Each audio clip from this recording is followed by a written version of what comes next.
La televisión en México, eso es algo que no soporto ver cómo cosifican a las mujeres. Cuerpos bonitos, estéticos, e se não pensam, melhor. As mulheres são, desde o momento que nascem, são educadas já a cuidar da casa, cuidar da família y más tarde cuidar do esposo. Creo que el rol que también se le asigna a lo masculino desde los medios de comunicación es igual de perjudicial, porque también se nos obliga a mostrarnos fuertes, grandes, guapos, salvadores, luchadores, preparados para lo que sea, ¿no? Pero no podemos llorar, no podemos entristecernos, casi que no podemos ni ponernos ropa de colores, llega a unos extremos muy absurdos, ¿no?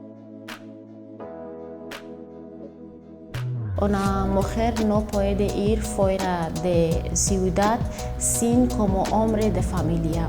De niñas no pueden ir a escuela. Esa es la situación de mujeres en Afganistán. Las mujeres también no les permiten avanzar tan fácilmente. Sufren agresiones de tipo sexual, ¿no? Que si no sales con fulanito de tal no pasas el grado. O que si haces tu trabajo pero ponle mi nombre.